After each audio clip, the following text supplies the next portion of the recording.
You're listening to the Corbett Report. CorbettReport.com. Welcome back, ladies and gentlemen. Welcome back to the Corbett Report podcast. I'm your host, James Corbett of CorbettReport.com, podcasting to you, as always, from the sunny climes of Western Japan here in January of 2020. And this year, we're going to kick off with episode 371 of the Corbett Report podcast, Going Viral. Now, the foundation for today's podcast episode is a political metaphor that has been so oft employed, in fact is so ubiquitous, that you would be forgiven for not even thinking of it as a metaphor or analogy. But it is a metaphor, and it likens the state to a physical, corporeal body. And you can have all sorts of fun, and people have over the centuries, analogizing various parts or people within the state to various body parts. And the most obvious example of that is, of course, the head of state. When we talk about the head of state, we are, again, in this analogy, we are talking about the leader of the body politic being likened to the head of the body. And by a further process of synecdoche, you can refer to the crown to refer to the head of state, which is referring to the leader who is in charge of the nation, and etc., etc. We are the heart of this body politic, and we're pumping the blood through the organs, or whatever.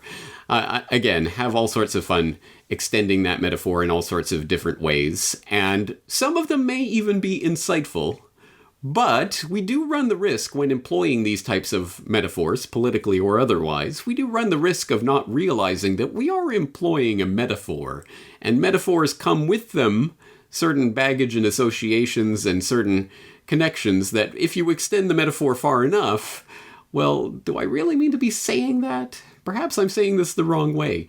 Now, this is a concept that I would invite you to refresh yourself with through episode 357 of this podcast, where we looked at language is a weapon. And perhaps the idea of the body politic has been weaponized against us so that there can be certain dog whistles that are played that we don't even really recognize what is happening until it is too late. But it can be, well, it can be quite dangerous at times. Because if we think of the body politic as a literal body, then of course, what's the next step? Oh, something's wrong with our body politic. We have a disease. And what's causing our disease? Well, let me tell you, the very thing I don't like is causing the disease in our body politic. And what do? Well, you're going to have to cut that cancer out, right? There's one particular cancer that has attacked our body politic, and that cancer is money in politics. In our country, what we have is political cancer. And what do I mean by political cancer? By that I mean the unregulated money that's in our politics. And so you've got to understand that socialism it's political AIDS, okay? It is political AIDS. And if you flirt around with these crazy socialists that cannot be reasoned with once they've gotten to a certain level, then you are flirting with someone who has political AIDS. A medical doctor addressing a patient being the nation as a whole, suffering from what he calls Korean disease, from which he is completely free, and he is above Korean disease, of course. Etc., etc. Yes, whenever you hear someone ranting about their political opponents, you can brace yourself for the inevitable incoming analogy of AIDS or cancer or some sort of virus that must be cut out of the body politic in order to save us. And unfortunately, as I'm sure we all did learn from Stuart Chase and the Tyranny of Words back in episode 357 of this podcast, those types of analogies are not just unhelpful, they are potentially quite destructive, that people can be misled into all sorts of misadventures that they otherwise would not because of the temptation to believe the metaphor to be a real thing. So that, oh, there is this political cancer in our system that must be cut out. And it is all too easy for that type of sloppy-headed thinking to catch on with the general public and for people to clamor for ultimately the deaths of millions of their political opponents. Because, well, they're not people, they're not humans, they're a disease, and they must be dealt with so that we can return our body politic to good health. Again, of course, this is not always the way in which this analogy is employed, but it is one that has historically been used time and time again to whip the public into a frenzy of hatred and destruction, and that has led to the spilling of millions of people's blood in the past. So it is something that we should at least be on guard against. But let's keep in mind, what audience am I talking to? I'm talking to the Corbett Report audience. So I would suggest that there is a slightly different, although perhaps analogous analogy that can be employed and often is so in the conspiracy realist space, whereby the state is not some healthy, functioning body that we are all just fingers or blood vessels or whatever it is in our analogy that we're all contributing towards in some happy harmony. But no, this isn't some happy, healthy body that has a head that we all must bow down and worship. No, this is, if anything, this is some sort of Frankenstein that's been cobbled together, usually against the will of the people who are serving as the parts of this body. In fact, it's not a healthy, happy, functioning body at all. It's a beast. It is a beast that we must fight against. And that is somehow the way the New World Order, or whatever you want to portray it as, is often portrayed in conspiracy circles, realist or otherwise. That this is the beast system that must be fought against, and that brings with it a slew of other metaphors and analogies that we can use to try to better understand our situation. And it is something that I've talked about numerous times on the podcast before, that this is where, unfortunately, our Hollywood predictive programming comes in to not only do us a disservice, but to actually lead us down false, blind alleys. Namely, the idea that, oh, okay, this is the beast that we're fighting against, and we're the valiant knight that's going to slay this beast. Well, how do you do it? Well, you have to chop off the head of the beast. So let's find the head of this beast and chop off its head, and then everything will be better again. And it is a false analogy that I have railed against in the past, because it gives us a false idea of what it is we are doing and how best to accomplish what it is that we actually want to accomplish, which is not simply to slay this beast system, but to create a new system that will thrive and will help us to thrive. That is what we should really be thinking about. And when we think of it in those terms, then the point of this is not to find and cut off the head of the beast, as if that will solve anything. It's a many-headed hydra, and it can regrow heads at will. So how do you actually combat a system like that? Well, it isn't in that false analogy. It isn't cutting off the head of the beast, but it is something that I've talked about before, and I've attempted to give a slightly different analogy for how this type of system can be overcome. Well, paradoxically, you're talking about this sort of technological nightmare which seems to be dawning, brings me to a question which is to ask us to close on a positive note. Because what I want to do is to ask you how we can resist this new world order. And if you will allow me just for a moment to employ a bit of biblical imagery, in your podcasts you say that we shouldn't fight the beast, that is physically fight, because if we do that we're just giving the beast greater justification to strike back at us. Neither should we just protest to the beast to bring about change, because that just serves further to legitimize the beast, but rather we should stop feeding the beast. And that's something that we have in our power to do. So can you explain what that power is? Well, I'm intrigued by the idea that we've been given false templates to follow in terms of solving our problems or of fighting enemies. And I think part of this false template that we've been provided through so much social conditioning and the media that we consume, etc., is this idea that we must find the heart of the organization. We must find the head of this organization. We must somehow kill that person or that group or whatever it is, eliminate that, and everything will magically turn to the better. And I think that is a false template that we've been given, and one only has to think in broad terms that pretty much every science fiction dystopia you've ever seen. And in the end, if it turns out positively, it's only because they have managed to decapitate the head of the beast in whatever way it is, whether it be The Lord of the Rings or Tron or any of these types of movies or things that you can think of. The idea is you kill the head bad guy and everything turns magically into peaceful utopia.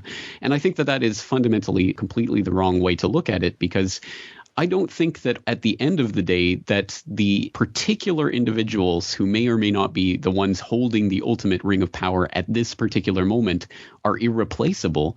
On the contrary, there are many, many people who would be so chomping at the bit to get into that position of power should that old guard be swept away for whatever reason. And I think it has to be something that is a more fundamental revolution, not of overthrowing a specific instantiation of this idea, but overthrowing the idea altogether. And that can only come, I think, from the building up of an alternative system to which people want to actually apply themselves, rather than attempting to simply wage some sort of heroic war that will solve everything once and for all. I think we have to actually just detach ourselves from this system that we've been woven into.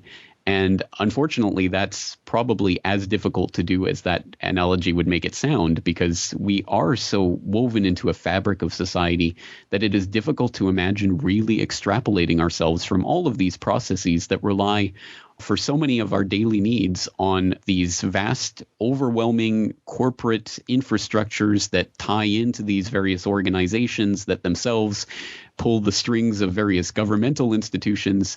It's such a vast and unwieldy system that it can seem quite overwhelming at times. How can a single individual affect this? But I think that we have to look for any and every possible point at which we can at least start to detach ourselves from those systems of controls, to start to try to reassert some sort of independence. And that can be an extremely small thing, like, for example, instead of going out and buying your groceries at the grocery store, perhaps you can go and buy them at a farmer's market, or at least some of your groceries you can get at a farmer's market, or you can grow it yourself in a vegetable garden, or something of that sort. Is a tiny thing on the individual level, but I think it is the only thing that in the long run can lead to the type of society that we want to bring to fruition. I think, again, it's the small things like that to which, if we start to apply ourselves with diligence and with perseverance, that in the long run we'll be able to overthrow this. But unfortunately, as I say, we are on this cusp of this scientific revolution, which makes a scientific dictatorship possible. So unfortunately, we don't have necessarily generations of time in which to do this. So that puts a bit of a time perspective on this, a ticking, I don't want to say time bomb, but you get the idea, a certain time limit to the accomplishment of this, which means that we don't have a lot of time to waste in deciding which of these structures we want to give ourselves over to. Either we continue going into this technological structure that is part of this corporate matrix, which involves even such things as buying the next generation of iPhone, which they're already saying is going to have its own fingerprint scanning technology, and all of this corporate technological, industrial, defense, military, big brother, spy grid matrix to which we're signing on every single day of our lives willingly and knowingly and actually paying our money to buy into. Or we start creating alternative structures which don't rely on that system. And it's a choice that we have to make in our lives, I would say, more quickly than has been apparent at any other time in human history. Now, that was a short clip from a conversation that I had with Julian Charles of the Mind Renewed a number of years ago, and that always springs to mind when I'm thinking about this problem of the incorrect analogy that we are fighting this beast and we must find the head and chop off the head and everything will be solved. No, it's more important than that. And the analogy that I go on to make in that interview, please do listen to the full interview. I'll include the link in the show notes. But the analogy that I go on to make is that, if anything, we are the heart of this New World Order system. We are pumping the blood around by our very acquiescence to the system, by going along, by purchasing the things from these corporations that are part of this system, and by participating in it and giving our lifeblood over to it. We are actually empowering this system. So the point is to withdraw our consent from the system and to build up an alternative.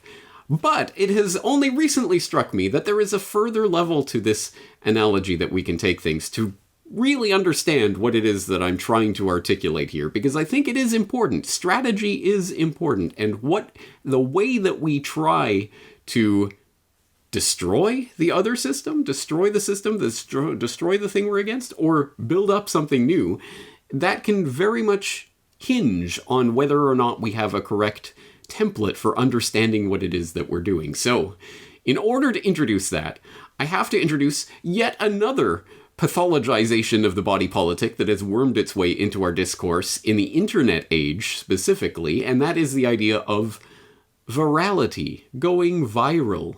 We say that information that catches on with the public is going viral, as if it is spreading like a virus through the body politic. And this has been around now for, well, I'm sure that this idea of ideas themselves being viral in some sense has probably been around for a very long time. But in its modern incarnation, this idea has been around since the final chapter of the first edition of Richard Dawkins' 1976 book on the selfish gene, where he introduced the idea of memes and memetics and the idea of information going viral and catching on. In the selfish gene, the sort of message, the main message was that Darwinian natural selection, which as you know is what gives rise to all of us, all living things, works on genes. It's the differential survival of genes, and genes are just an example of coded, digital actually, information. And I wanted to make the point that although the entire book had been based on genes as the basis for natural selection, genes are not the only thing that could have been made the basis of natural selection. On another planet, it could be something quite different. The only thing it has to be is highly accurate information. That probably means digital information, because only digital information is that hi-fi. But then I wanted to say, well, maybe we don't have to even go to other planets to find an alternative to DNA. Maybe there's something already here on this planet which is showing the signs of being a kind of forerunner of a new sort of evolution. Memes, cultural replicators, the cultural equivalent of a gene, the cultural equivalent of DNA, which is anything that's copied, anything that's imitated, anything that spreads around like a virus. And I actually used the analogy of a virus as something like a tune that's catchy like a virus, catching. It spreads around the culture. I whistle it, you hear it, whistle it, you go out in the street, whistle it, somebody else hears it, whistles it. It spreads like a virus, and that's all you need in order to get natural selection going. So I called it a meme. It doesn't exactly rhyme with gene, but it's sort of short and sounds vaguely similar. And how did you feel then when it got adapted for the internet age, which is almost its ultimate manifestation of what you're talking about? Yes, I mean, if I'd known about computer viruses in 1976, I would have used that as an example. The internet is a first-class ecology for memes to spread, and it's no wonder that the word meme has been taken up in the internet, because that's exactly what it is. When we say things are going viral, that's the very phrase I used in the selfish gene. So yes, it's not really a change. It's just a specific subset of the original idea of the meme. That, of course, is Richard Dawkins from several years ago now, explaining the idea of memes and how it came about in his 1976 book.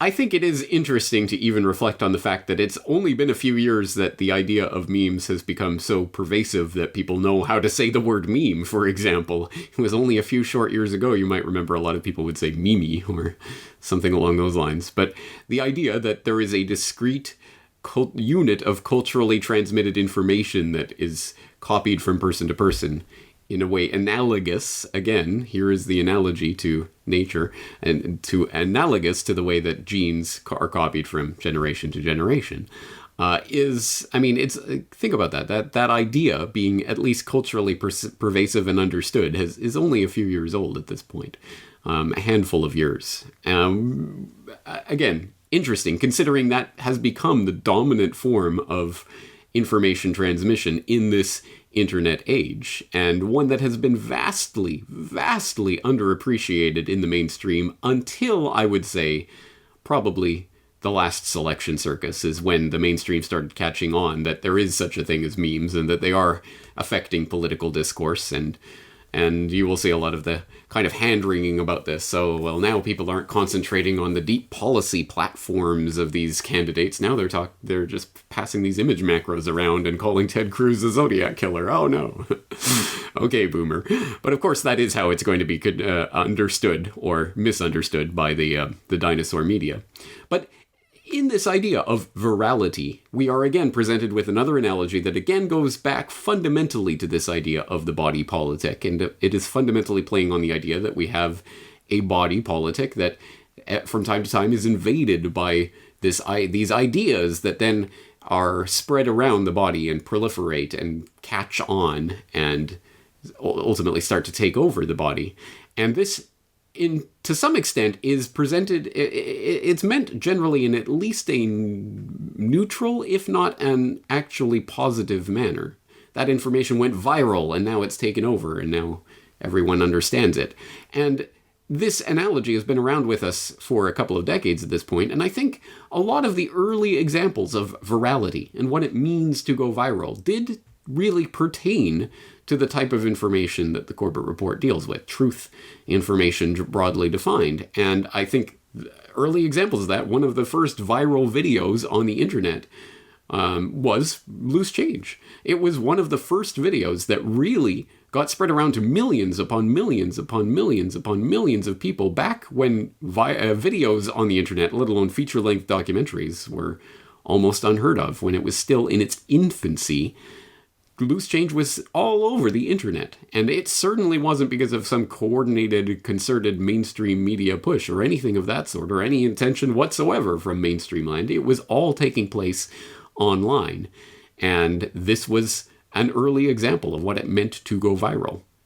Now, of course, in the modern context, generally speaking, viral information is going to be nonsense or childish or some silly joke or something along those lines. There are people who consciously try to make memes into something truth-related and try to spread information that way, and hats off to them for attempting to do that. I think it is important to spread this information in every way possible, and if that works, then great. And sometimes it does work, as I pointed out not too long ago on the Propaganda Watch, who did point out how Epstein didn't kill himself became a mainstream idea largely because of the push from the meme of Epstein didn't kill himself being inserted everywhere online. There was a time a few weeks ago, I'm sure you might have encountered it, where you found that phrase being inserted everywhere online, and probably half the people who were pushing it didn't even understand what it meant, didn't even know who Epstein was, but it was just the funny thing to do, and so it went.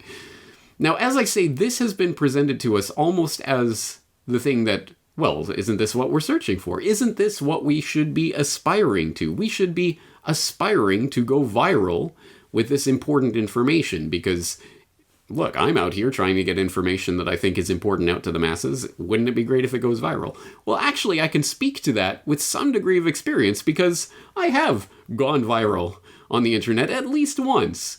I would say 9/11, a conspiracy theory, was my example of my information going viral. And I saw it and experienced it as it was happening.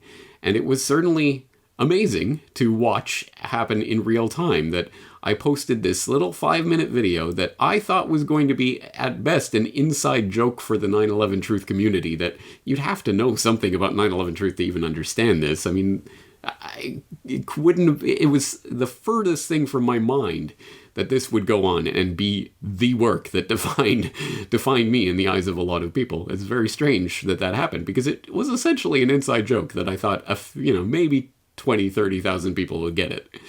But within hours, already tens of thousands of people had watched it. Then within a day, 100,000 people. And then within a few days, it was several 100,000 people. Before long, it was 1 million. Now it has been seen millions and millions and millions and millions of times on my YouTube channel, on other YouTube channels, on Facebook, on Twitter, everywhere else you can imagine.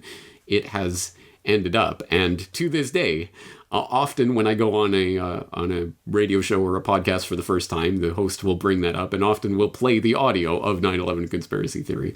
To this day, it continues to happen. So that was something that I saw as it was happening. And again, this seems to be exactly what it is that we're after. We want to go viral with the truth, don't we? We want it to catch on with a large number of people and to be seen millions upon millions of times. That's what this is about, spreading this information, isn't it? So this is a good thing.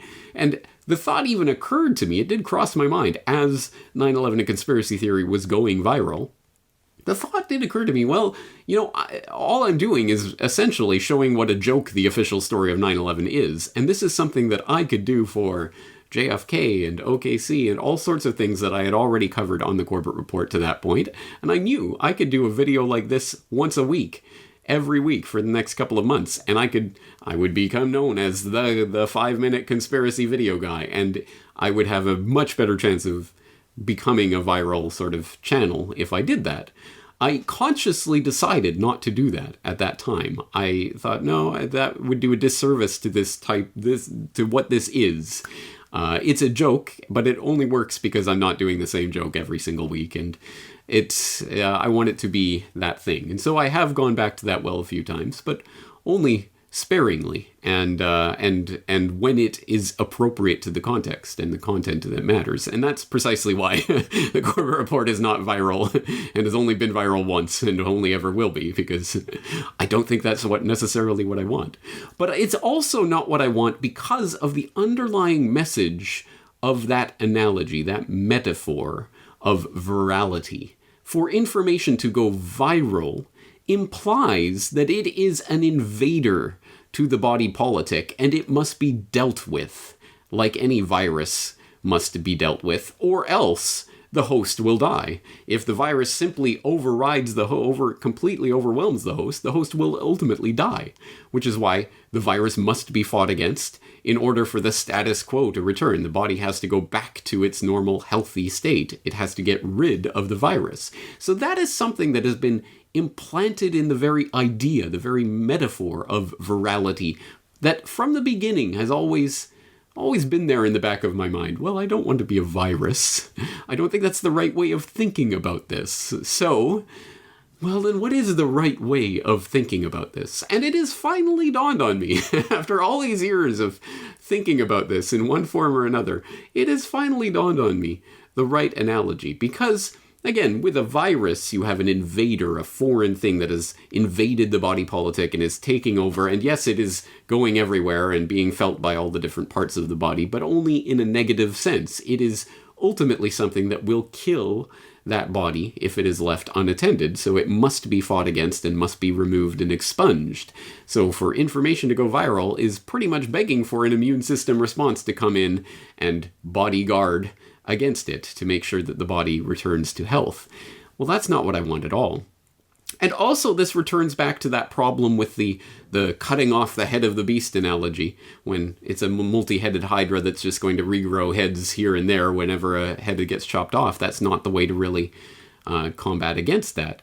Well, what is it that we're trying to accomplish? What I am trying to accomplish is not to kill some beast or to destroy some system.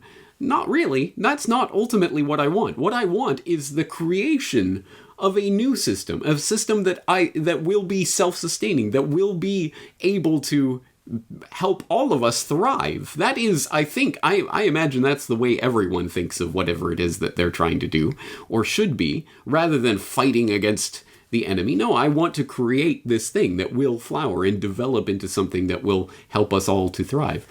So, really, I think there is an analogy that we can draw from the realm of the pathologization of the body politic, if we want to bring it back to that well-worn, well-trod cliche that we are living in this body politic. Well, no, it's not a virus that we want to create that will infect the system.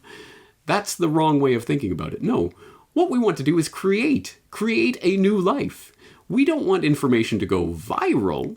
We want it to go embryonic. We want to create an idea that will grow and be nurtured by this body politic as it exists until it is ready to head out into the world itself and become a completely new idea, a new system, a new thing that we can thrive under.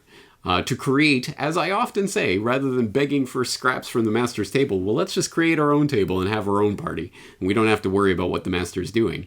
And in this sense as well, rather than some virus that's going to go in and reprogram the body or something, no, we're creating a new life. And we want that to thrive. Now, this is very metaphorical, I understand, and lacking in the meat and potatoes of specifics. But I think the meat and potatoes of specifics is inherent in everything that I do at the Corbett Report and have done for 12 years, 13 years now.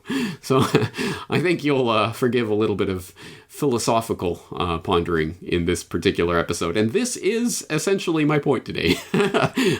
All I wanted to point out was that the viral idea, the idea of virality as a metaphor of something that we should be striving towards in spreading this information, is essentially the wrong metaphor, and it leads us in the wrong direction, because ultimately the response to the virus is going to be an immune response, and it is going to kick that invader out of the body.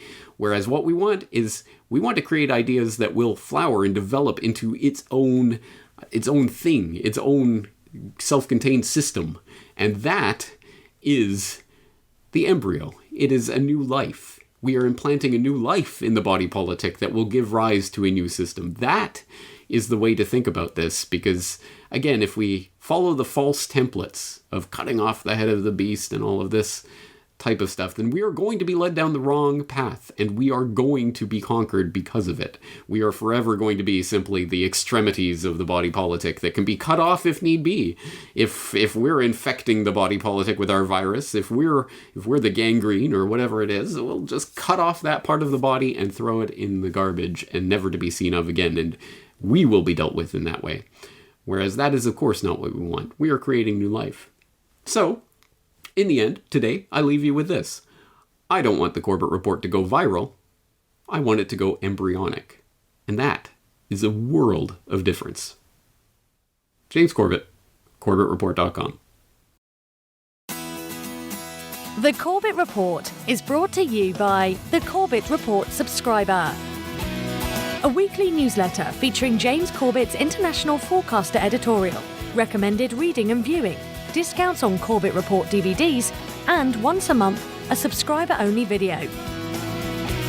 Sign up today to start receiving your copy at CorbettReport.com/support.